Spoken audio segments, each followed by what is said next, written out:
মেলা মেলা মানে কিন্তু কেনাকাটা, খাওয়া দাওয়া, ঘোরাফেরা এইসব, মানে এক কথায় বলতে গেলে টাকার ধ্বংস করা। তো আমরাও সেদিন চলে গিয়েছিলাম টাকার ধ্বংস করতে। তো সবার আগে আমরা গিয়েছি জলপরি দেখতে। আমার মেয়ের খুব শখ, সে নাকি জলপরি দেখবে। তো তারপরে সেখানে যাওয়ার পরে তো অনেকক্ষণ পরে জলপরি এলো। এই দেখো জলপরিকে দেখি আমার মেয়ে ভয়ে কি অবস্থা, যে জলপরি দেখবে সেই ভয়ে বেরিয়ে গেলো। আর আমাকে দেখো এদিকে ভিডিও করছি আমি। তারপরে ওখান থেকে বেরিয়ে গেলাম ফুচকো খেতে। ফুচকো তো খেতেই হবে, যেহেতু মেলায় গিয়েছি, ফুচকো এগ রোল এগুলো তো খেতেই হবে। আর এইদিকে দেখো ওই যে বলেছিলাম টাকার ধ্বংস করা, তো আমার মেয়ে সেটাই করছে আর কি।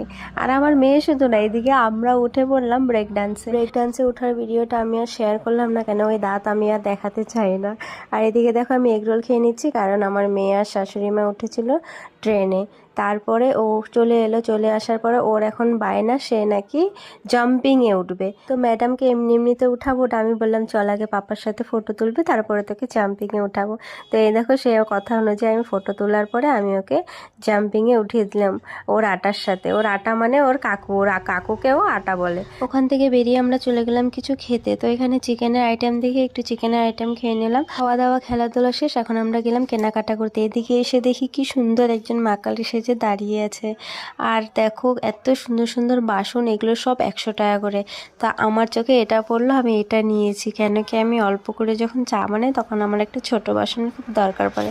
আর এই লাবুবুগুলো নেওয়ার খুব ইচ্ছা ছিল, কিন্তু অনেক ভাবনা চিন্তার পরে আমি নেইনি, কেন কি আমি অনেক ভিডিও দেখেছি। আর এদিকে আমার বরমশাই সানগ্লাস দেখছে। তো টুকটাক কেনাকাটা শেষ, এখন আমরা চলে যাচ্ছি বাড়ি। তো বাড়ি চলে এলাম। কেমন লাগলো আমাদের ভিডিওটা অবশ্যই জানিও। Tata, bye bye.